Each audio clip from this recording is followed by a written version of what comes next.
Hello students, तो आज हम एक जे एडवांस का क्वेश्चन लेके आ रहे हैं। ठीक है, ये जे एडवांस लेवल का ही क्वेश्चन है। ठीक है, तो सबसे पहली चीज़ ना, अपने को एक इंटीग्रेशन दिया हुआ है कि इस इंटीग्रेशन की वैल्यू जो भी आएगी वो fn के बराबर है, और फिर अपने को नंबर ऑफ पॉसिबल रूट्स पूछे हैं 5 sin x equals to f2 के। तो सबसे पहला काम तो इंटीग्रेशन को सोल्व करना ही रहेगा। तो ये इंटीग्रेशन है अपना।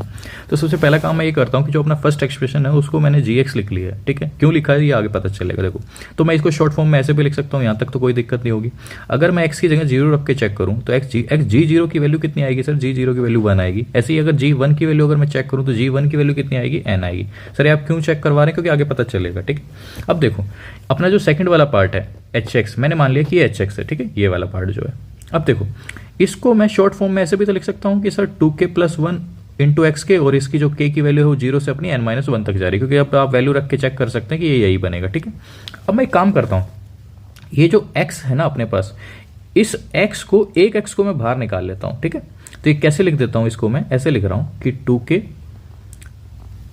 चलो यहां पे मैंने आपको करके ही दिखा रखा है, नीचे वैसे कोई जरूरत नहीं है। देखो इसको क्या लिखा, 2k इंटू एक्स के लिखा पहले तो, और 1 इंटू एक्स के जो कि यहाँ पे है। ठीक है, अगर मैं ध्यान से देखूं ये तो अपना यही वाला एक्सप्रेशन है जो ऊपर लिखा हुआ है gx वाला, तो ये तो मैंने डायरेक्ट gx लिख दिया।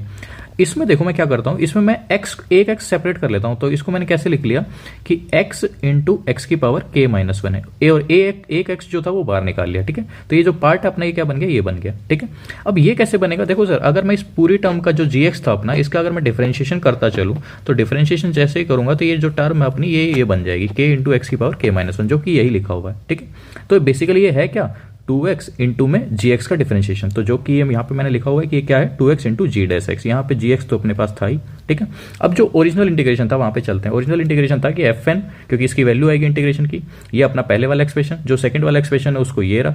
ठीक है, जब इसको मल्टीप्लाई करता हूँ तो ये एक्सप्रेशन अपने पास बन जाता है gx² प्लस 2x जी डैश एक्स इंटू gx। ठीक है, अब 2x जी डैश एक्स इंटू gx को तो मैंने सेपरेट रख लिया, और ये gx² का इंटीग्रेशन मैं कर रहा हूँ। यहाँ पे इंटीग्रेशन में अगर बाई पार्ट्स लगा लूँ, ये फर्स्ट फंक्शन है, ये सेकंड फंक्शन है, तो इंटीग्रेशन बाई पार्ट्स जैसे ही मैं लगाऊंगा तो ये gx² बन जाएगा, और साथ में जो सेकंड वाला इंटीग्रेशन बनेगा वो माइनस एक्स इंटू 2gx जी डैश एक्स बनेगा, और यही सेम पार्ट अपने पास ऊपर है। तो ये दोनों पार्ट क्या होंगे, कैंसिल हो जाएंगे। ठीक है, तो अपने को केवल इसका इंटीग्रेशन करना होगा। जैसे ही इसका इंटीग्रेशन किया तो ये क्या वैल्यू बन जाएगी, g1 का होल स्क्वायर आ जाएगा। ठीक है, और g1 अपन ने पहले निकाला हुआ है कि n के बराबर है, तो ये n² फंक्शन बन गया। अपने का जो क्वेश्चन था वो था कि 5 sin x equals to f2 का। तो f2 यहाँ से पता चल रहा है कि 4 है, तो अपने को 5 sin x इजिकल्स टू 4 के नंबर ऑफ सॉल्यूशंस निकालने हैं, या मैं ये कहूँ कि sin x इजिकल्स टू 4/5 के।